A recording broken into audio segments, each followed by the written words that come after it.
할렐루야. 우리를 위하여 십자가를 지신 우리 주님의 평화와 은혜가 여러분의 심령과 가정과 일터 위에 흘러넘치시기를 축복드립니다. 앞뒤 좌우에 있는 분들에게 축복 인사를 좀 해주십시오. 다시 만나니까 또 얼마나 반가운지요. 반가움의 인사를 좀 해주시면 좋겠습니다. 오늘 날이 좀 쌀쌀한데요. 저녁에는 눈도 많이 온다고 합니다.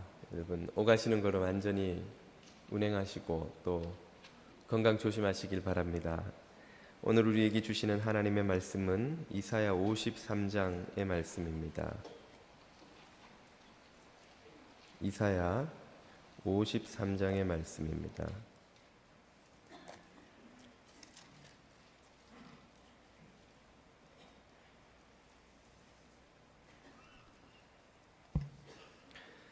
구약 1033페이지 정도에 있습니다. 이사야 53장의 말씀을 자매님과 형제님들이 한 절씩 읽겠습니다. 우리가 전한 것을 누가 믿었느냐? 여호와의 팔이 누구에게 나타났느냐? 그가 주 앞에서 자라나기를 연한 순 같고 마른 땅에서 나온 뿌리 같아서 고운 모양도 없고 풍채도 없은즉 우리가 보기에 흠모할 만한 아름다운 것이 없도다. 그는 멸시를 받아 사람들에게 버림받았으며 간고를 많이 겪었으며 질고를 아는 자라. 마치 사람들이 그에게서 얼굴을 가리우는 것 같이 멸시를 당하였고 우리도 그를 귀히 여기지 아니하였도다. 그는 실로 우리의 질고를 지고 우리의 슬픔을 당하였거늘 우리는 생각하기를 그는 징벌을 받아 하나님께 맞으며 고난을 당한다 하였노라. 그가 찔림은 우리의 허물 때문이요 그가 상함은 우리의 죄악 때문이라. 그가 징계를 받음으로 우리가 평화를 누리고 그가 채찍에 맞음으로 우리가 나음을 받았도다. 우리는 다 양 같아서 그릇 행하여 각기 제 길로 갔거늘 여호와께서는 우리 모두의 죄악을 그에게 담당시키셨도다. 그가 곤욕을 당하여 괴로울 때에도 그의 입을 열지 아니하였으며 마치 도수장으로 끌려가는 어린 양과 털 깎는 자 앞에서 잠잠한 양같이 그의 입을 열지 아니하였도다. 그는 곤욕과 신문을 당하고 끌려갔으나 그 세대 중에 누가 생각하기를 그가 살아있는 자들의 땅에서 끊어짐은 마땅히 형벌받을 내 백성의 허물 때문이라 하였으리요. 그는 강포를 행하지 아니하였고 그의 입에 거짓이 없었으나 그의 무덤이 악인들과 함께 있었으며 그가 죽은 후에 부자와 함께 있었도다.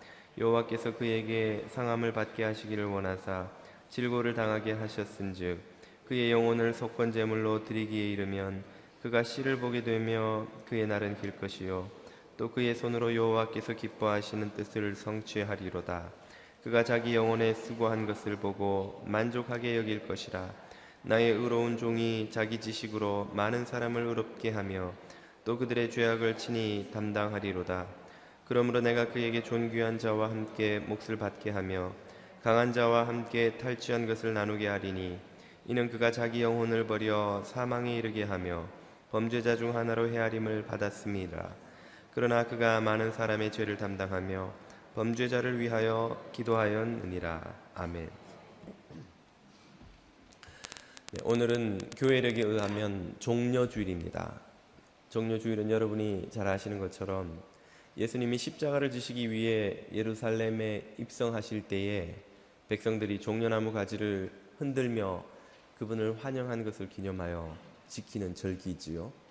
이 종려주일이 지난 월요일부터 토요일까지를 고난주간이라고 부르고 또 그 후에 맞는 주일을 부활주일로 부릅니다. 이렇게 종려주일, 고난주간, 또 부활주일은 성탄절과 더불어서 교회력에서 가장 중요한 절기라고 할 수 있겠습니다. 오늘 우리는 이 종려주일에 이사야 53장 말씀을 함께 묵상하려고 하는데요. 이 장은 고난받는 종의 노래라는 제목으로 메시아 예언 중에서도 가장 많이 인용되고 또 사랑받는 말씀이라고 할 수 있습니다. 본문에 등장하는 그 구절들이 거의 다가 신약에 인용되고 또 오랫동안 사람들에게 읽혀왔는데요. 이사야는 지금으로부터 2700여 년 전, 그리고 예수님의 시대를 기준으로 하면 700여 년 전에 사람 선지자로서 이 오실 메시아에 대한 예언을 이 이사야 53장에서 남겼습니다. 오늘 우리에게는 이미 오신 메시아에 대한 예언이기도 하지요. 이 본문은 말씀드린 것처럼 많은 신약의 여러 곳에서 인용되었는데요.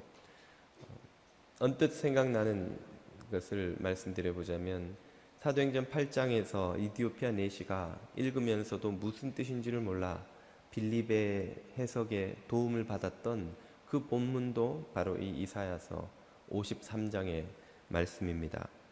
이 53장은 우리 주님의 생애와 고난과 그리고 그 의미에 대해 우리에게 말씀해 주시는데요. 오늘 우리가 이 이사야 53장을 읽으면서 우리 주님의 삶과 고난에 대해 다시 한번 묵상해 볼 수 있는 기회가 되리라 생각합니다. 이사야는 주님에 대해 무엇이라고 예언하고 있습니까? 먼저는 진리를 받아들이지 못하는 세대에 대한 탄식으로 시작합니다. 본문 1절을 보시지요. 우리가 전한 것을 누가 믿었느냐? 여호와의 팔이 누구에게 나타났느냐? 이 말은 이사야와 같은 선지자들이 전한 메시지를 그 세대의 사람들이 받아들이지 않았다는 말이죠. 그것은 700년이 흐른 후 바울의 시대에도 별 차이가 없었습니다. 로마서 10장 16절에서 사도 바울도 이 이사야의 표현을 그대로 인용하면서 이렇게 탄식하죠. 그러나 그들이 다 복음을 순종하지 아니하였도다. 이사야가 이르되 주여 우리가 전한 것을 누가 믿었나이까 하였으니. 2700년 전 이사야의 시대에도 2000년 전 바울의 시대에도 그리고 더 나아가 오늘 우리가 사는 이 시대에도 진리는 사람들에게 매력적인 메시지가 아닙니다. 사람들은 진리를 듣기를 좋아하고 진리를 구하지 않습니다. 사람들은 그들에게 필요한 사랑과 의와 진리보다는 당장 눈앞에 보이는 부귀와 권력과 쾌락을 더 구하는 존재들이지요. 당장 우리만 해도 하나님의 말씀을 펴기보다 태양의 후예에 더 많은 시간을 쓰고 있지는 않은지요.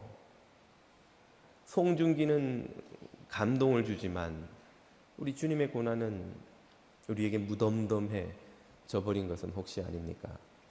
올해 우리 뉴저지 장로교회에서 전 교인이 양육자가 되기 위하여 많은 성경 공부와 양육 과정을 개설하고 진행 중인데요. 여러분, 진리에 대해 진리를 구하고 찾는 성도들이 되시기를 축복드립니다. 목사님은 잘 하세요. 저희 집에는 진리가 있기 때문에 항상 진리를 저는 찾습니다. 예.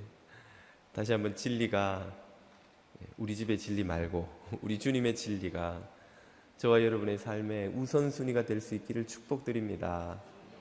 이사야가 주는 두 번째 메시지는 메시아의 모습입니다. 메시아가 어떤 모습으로 오실 거라고 이사야는 예언합니까? 놀랍게도 그것은 고난받는 종의 모습입니다. 여러분, 우리 중에 누가 고난받는 것을 좋아하겠습니까? 병에 드는 것을 좋아하시고 가난과 실패와 좌절과 사고와 문제를 좋아하시는 분이 혹시 여러분 중에 계십니까? 우리 자신은 물론이거니와 우리가 사랑하는 가족들과 이웃들이 고난받는 것을 즐거워할 사람이 세상에 어디 있겠습니까? 그런데 이 세상을 구원하러 오신 주님은 그런 고난받는 종의 모습으로 이 땅에 오신다는 것이지요. 이것이 너무나 이상한 일이기에 당시 사람들도 오늘날 사람들도 여전히 받아들이기 어려워하는 진리입니다. 오늘 본문 2절 3절이 이렇게 우리에게 알려주시죠. 그는 여호와의 종 오실 메시아를 가리킵니다. 주 앞에서 자라나기를 연한 순 같고, 이 말은 약하다는 뜻이죠. 약하다. 여러분, 거리에 있는 굵은 둥치의 나무야 저나 여러분이 아무리 힘을 써도 끄떡도 하지 않지만 이제 막 땅을 뚫고 나온 연한 순의 경우는 어떻습니까? 아이들이 잡고 당겨도 뜯어지고 쑥 빠지고 마는 것이죠. 그만큼 연약하다는 것입니다. 또한 마른 땅에서 나온 뿌리 같아서, 뿌리는 땅 밖으로 나오지 않는 것이죠. 그런데 왜 밖으로 나왔단 말입니까? 마른 땅이라서, 물이 없어서 땅 밑으로 들어가야 하는 뿌리가 제대로 뿌리 박지 못하고 땅 밖으로, 건조한 땅 밖으로 나온 그런 뿌리가 있다고 한다면 그런 뿌리의 모습이 어떻겠습니까? 물이 없으니 말라 비틀어져서 힘없고 볼품없고 누구라도 그저 뜯어버릴 수 있을 약하기 그지없는 모습이겠지요. 메시아가 오시는데 그렇게 연약한 모습으로 오신다는 말이죠. 무력한 한 아기의 모습으로 와서 악한 헤로드 왕의 칼날 앞에 피해 도망치지 않으면 안 되는 약한 모습으로 이 땅에 오셔서 그분이 그런 모습일 뿐 아니라 겪는 것은 어떻다는 말입니까? 모습은 또 어떻다고 더 설명합니까? 고운 모양도 없고 송중기처럼 예쁘게 생겼으면 주님 믿기가 쉬울 텐데 말이죠.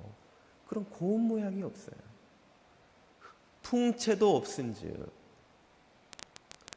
NBA 프로농구 선수처럼 덩치나 아주 기골이 장대하는 그런 멋있는 우람한 모습 같으면 우리의 왕이요 메시아요 유대인의 구원자라고 떠받들만 할 것 같은데 그런 모습도 없어요. 우리가 보기에 흠모할 만한 아름다운 것이라고는 눈꽃만큼도 없는 모습이라는 것이죠. 우리는 이 말이 좀 이해가 안 가시겠습니다만은 우리가 보는 성화에서 등장하는 예수님은 무슨 이탈리아 배우 같은 콧대가 서 있는 백인의 아름다운 모습으로 되어 있으니 우리 주님이 대단히 아름다운 모습이 아닐까 하기라고 생각하기 쉬우시겠습니다만 그건 어디까지나 백인들이 상상해낸 주님의 모습이지 실제 주님의 모습은 그것과는 거리가 멀다는 것이죠. 주님은 결코 세상 사람들로부터 매력을 느낄 만한 그런 아름답거나 기골이 장대하거나 멋진 모습으로 혹은 수많은 신하들을 거느리고 화려한 퍼레이드를 벌이면서 나타나는 그런 모습이 아니셨다는 것이죠. 오늘 종료주일이긴 합니다만 예루살렘에 입성하시는 그 순간에도 주님은 새끼 나귀를 타시고 겉옷을 얹은 새끼 나귀 위에 타서 어부와 농부와 서민들로 구성된 제자 무리를 이끄시고 가장 낮은 계층의 민중들의 환영을 받으면서 참 보잘것없는 모습으로 예루살렘에 입성하셨습니다. 모습만 그러신 것이 아니라 주님이 겪으신 일 또한 어떠한 것입니까? 3절을 보십시오. 그는 멸시를 받아서 사람들에게 버림받았으며, 멸시받아 버림받는다는 것이 무슨 뜻인지 우리는 잘 실감을 못합니다. 예를 들어 보이자면 이런 것이 되겠죠. 최근에 한국에서도 미국에서도 참 상상하기 힘든 일들이 많이 사건으로 보도됩니다. 부모들이 자녀를 학대해서 매질을 하고 굶기고 추운데 가둬두고, 심지어 한국에서만 그런 것이 아니라 어저께는 미국의 어느 젊은 몇몇 부모들이 체포됐는데 그 중에 한 예는 그 3살 난 아이에게 뜨거운 그 주전자 물을 부어서 아이가 화상을 입어서 죽은 거예요. 아버지가 발견하고 911에 신고했지만 이미 아이는 목숨을 거둔 뒤에 어떻게 그런 일이 가능할지. 그런데 그런 일을 저지른 범죄자를, 또 아주 정말 흉악한 자기 자식을 살해한 부모를, 한국의 어느 그런 예의 부모를 경찰이 데리고 현장 검증을 하러 갔다는 것입니다. 그 집에서 현장 검증을 하기 위해 골목에 들어오니까 그 소식을 들은 동네 사람들이 구름처럼 몰려들어서는 그 부모를 향해 막 욕설과 저주를 퍼붓는 거예요. 저 인간의 탈을 쓴 저런 얼굴 이거 마스크 벗겨서 다 공개하라고 막 욕설을 하면서 어떻게 인간이 자기 자식에게 그런 일을 할 수 있느냐라고 막 사람들이 퍼붓는 것이죠. 세상 누가 그 흉악한 부모의 편을 들겠습니까? 부모가 뭐 그럴만하니까 그랬겠지 할 사람이 세상에 누가 있으며, 어떤 언론이, 어떤 사람이, 어떤 제정신을 가진 사람이 그런 자기 자식을 살해하는 부모의 편을 들겠냐는 것이죠. 우리 중 누가 그런 사람을 옹호하고 두둔할 수 있겠습니까? 그런 사람이 받는 대우가 멸시받고 버림받는 것입니다. 모든 세상으로부터 멸시와 버림을 받는 것이죠. 그런 흉악한 범죄자들이 당해야 마땅한 대우를 누가 당하리라는 것입니까? 오실 메시아께서 멸시를 받고 버림을 받습니다. 간고를 많이 겪었으며 질고를 아는 자라. 간고와 질고가 무슨 뜻입니까? 우리가 겪는 많은 고난을 가리킵니다. 오랜 세월을 병치레하며 몸이 상할 대로 상해 만신창이가 된 이의 몸, 큰 사고로 차는 완전히 폐차를 하고 그 종이장처럼 찌그러진 차 안에 껴서 온몸이 부러지지 않은 뼈가 없는 사람의 몸, 오랫동안 옥고를 치르며 추위와 그 갇힌 것과 부실한 음식과 그 불결한 환경 속에서 몸이 상해서 제대로 남아있지 않은 몸, 오랜 혹독한 고문을 당해 몸 이곳저곳이 찢기고 부러지고 상하고 속으로 골병이 들어서 출소는 했으나 몸이 제대로 남아있는 몸이 없는 몸, 그런 상태를 가리키는 것이 바로 많은 간고와 질고를 겪은 자입니다. 그리고 주님은 간고와 질고를 안다 그랬습니다. 안다는 게 무슨 뜻입니까? 오랜 옥살이를 하는 사람이 어떤 고통을 겪는지 아신다는 것이죠. 오랜 병치레로 신음하는 사람이 어떤 고난 속에 있는지 아신다는 것이죠.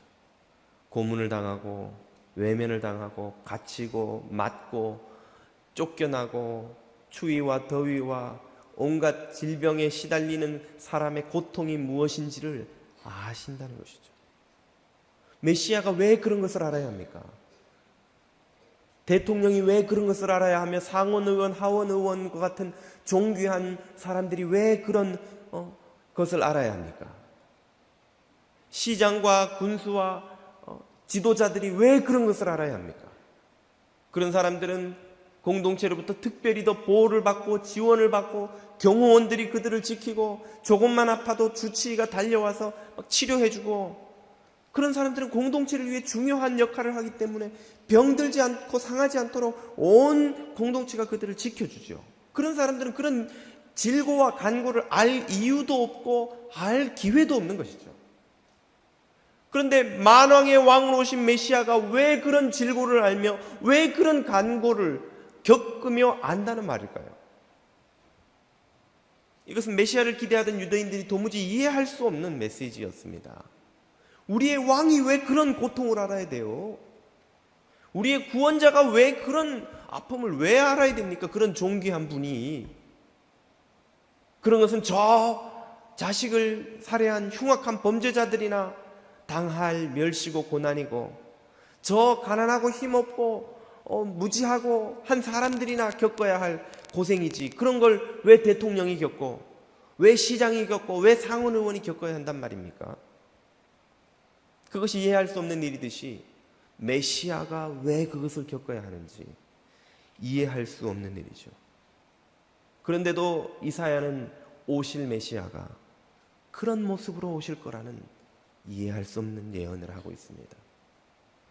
마치 사람들이 그에게서 얼굴을 가리운 것 같이 멸시를 당하였고 우리조차도 그를 귀히 여기지 아니하였도다. 메시아가 당할 이 모든 고난에 대해서 이사야가 예언한 것을 예수님은 너무나 잘 이해하고 계셨습니다. 그래서 마가복음 9장 12절을 보면 예수께서 이르시되 어찌 인자에 대해 이사야가 기록하기를 많은 고난을 받고 멸시를 당하리라 하였느냐.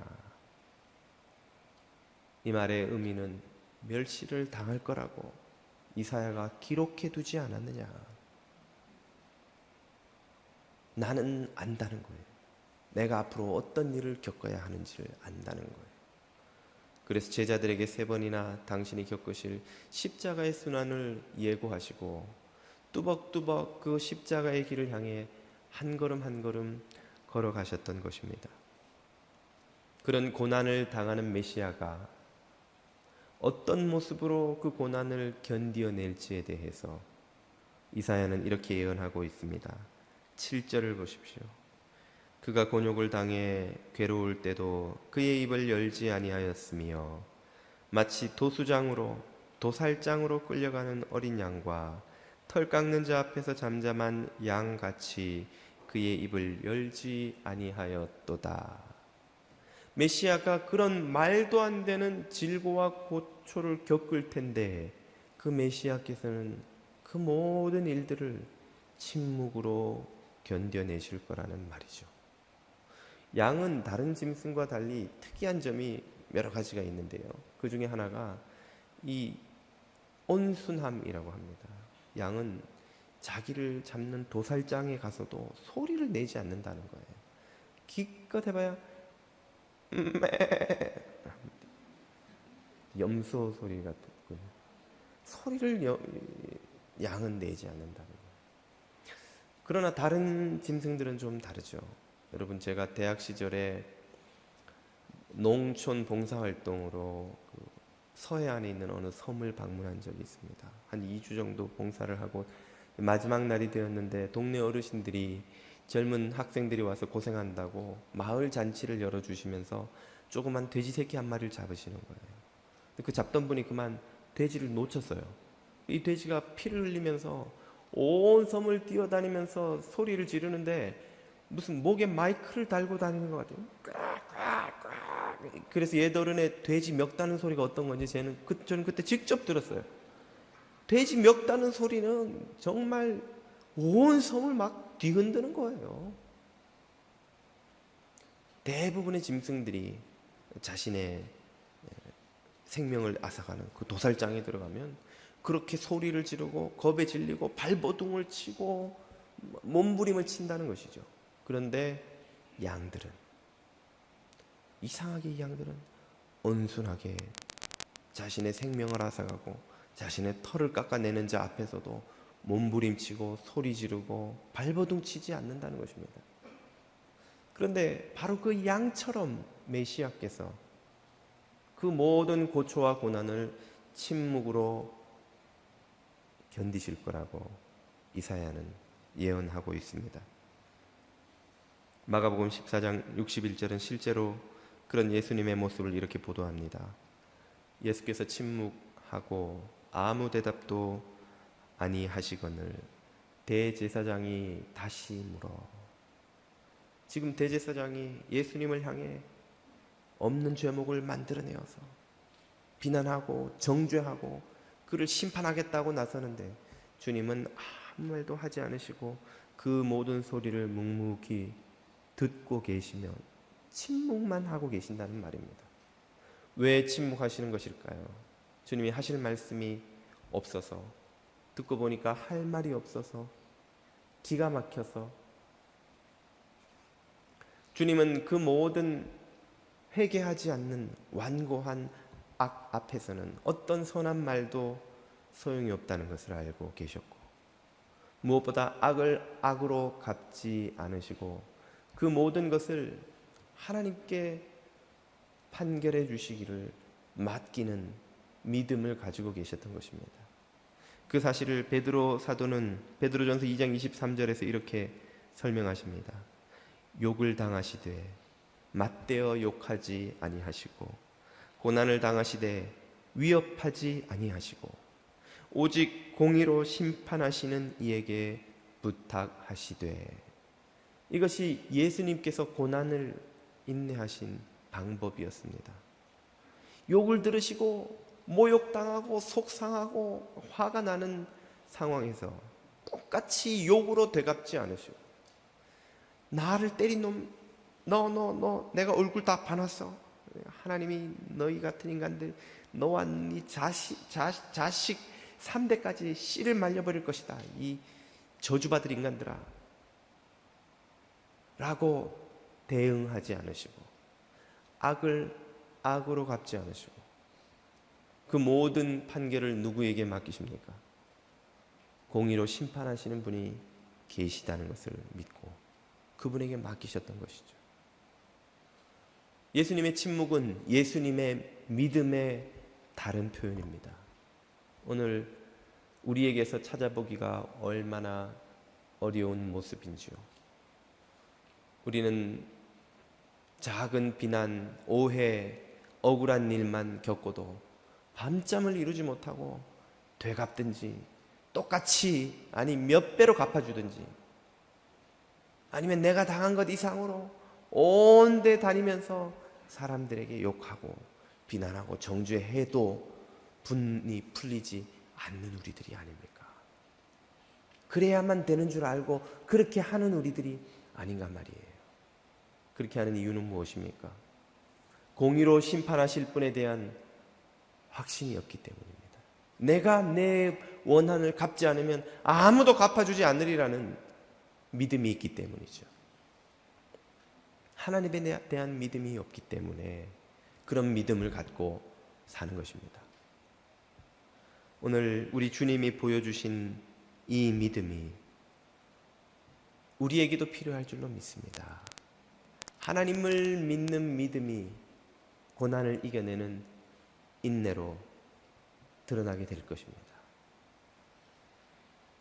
이사야는 계속해서 이렇게 묘사합니다. 8절을 보십시오. 그는 곤욕과 신문을 당하고 끌려갔으나 그 세대 중에 누가 생각하기를 그가 살아있는 자들의 땅에서 끊어짐은 마땅히 형벌받을 내 백성의 허물 때문이라 하였으리요.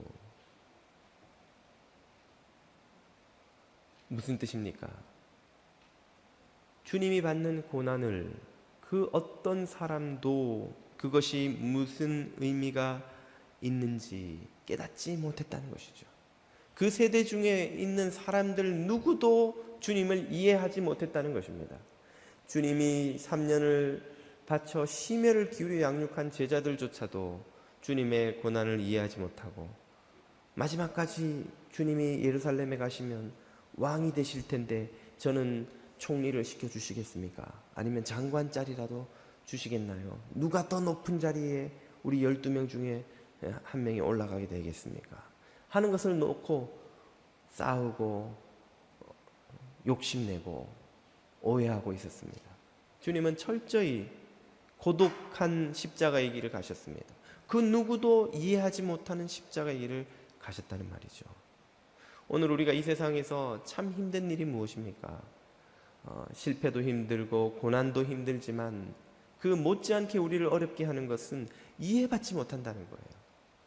하루 종일 어린 자녀들 뒤치다꺼리 하느라고 허리 아프고 다리 아프고 막 진이 빠져서 있는데, 진이 빠져서 있는데 남편이라는 사람이 들어와서 하는 첫 마디가 하루 종일 집안에서 뭘 했길래 집안이 이 모양 이 꼴이야. 그 말 한마디에 그만 우리의 커버가 오픈돼 버리지 않습니까? 아니 내가 얼마나 고생하는지 이 남자가 모른다는 것이죠. 남편이 들어와서 하는 첫 마디가 여보 오늘도 고생 많았지. 당신 없었으면 우리 집안은 아마 나고 아이들이고 다 제대로 인간답게 살지 못했을 거야. 당신 때문에 우리가 사는 거야. 이해하는 말 한마디에 그만 모든 피로가 확 풀리지 않습니까? 여러분 이해해 주십시오. 남편들은 다 어리석어요. 돈 한 푼 안 드는 말 한마디를 할 줄을 몰라가지고 염장을 지르는 게 어리석은 남자들 아닙니까? 이해받지 못한다는 것이 얼마나 힘든 일인지 우리가 집안일만 하면서도 알 수 있지만, 우리가 막상 일터에서 교회에서 온갖 봉사를 하면서도 제일 힘든 것이 무엇이냐면 사람들이 나를 이해해 주지 못한다는 거예요. 인정해 주지 않는다는 것입니다. 대접받지 못한다는 게 힘든 거예요. 만약 사람들이 나를 알아만 준다면 내가 직장에서 고생하는 거 별로 큰 문제가 아니에요. 내가 교회에서 봉사하며 희생하는 거 아무것도 아닙니다. 더한 일도 얼마든지 우리는 할 수 있어요.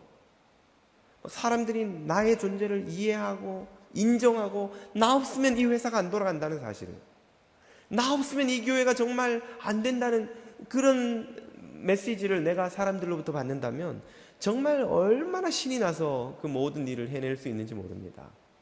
근데 우리는 그런 대접, 인정, 이해를 못 받았을 때 그만 속이 상하고 섭섭하고 섭섭병이 들죠. 섭섭병. 내가 얼마나 수고했는데 아무도 알아주는 사람이 없고 말이지. 내가 이번에 도네이션 얼마나 했는데 광고 시간에 주의 깊게 들었는데 목사님이 말 한마디 안 하고 넘어가지고 말이야. 섭섭한 거예요. 섭섭한 거예요. 에이, 일하기 싫어. 봉사하기 싫어. 그러나 우리 주님은 이 지구상에 있는 그 누구로부터도 이해받지 못하는 고독과 외로움의 길을 홀로 가셨던 것입니다. 아무도 이해하지 못하는 길을 가셨습니다. 사도행전 53장, 이사야 53장 9절은 또한 이렇게 말합니다. 그는 강포를 행하지 아니하였고 그의 입에 거짓이 없었으나 그의 무덤이 악인들과 함께 있었으며, 이 말은 예수님이 십자가에서 강도들과 함께 매어 달린 것을 말하는 것이죠. 그가 죽은 후에 부자와 함께 있었도다. 아리마대 요셉의 무덤에 묻힌 것을 예언하는 것입니다. 도대체 주님은 강포도 거짓도 없으신 분이 왜 이런 고난과 고초를 외롭게 홀로 겪으셔야 했습니까? 이사야는 세 번째로 그 이유를 밝히고 있습니다. 메시아의 고난의 이유를 4절, 5절, 6절에 이렇게 말해주죠. 그는 실로 우리의 질고를 지고 우리의 슬픔을 당하였거늘 우리는 생각하기를 그는 징벌을 받아 하나님께 맞으며 고난을 당한다 하였노라. 이 구절을 읽을 때마다 오늘 찬양 때도 찬양을 했습니다만 저도 그 찬양이 늘 생각이 납니다. 그는 실로 우리의 질고를 지고 우리의 슬픔을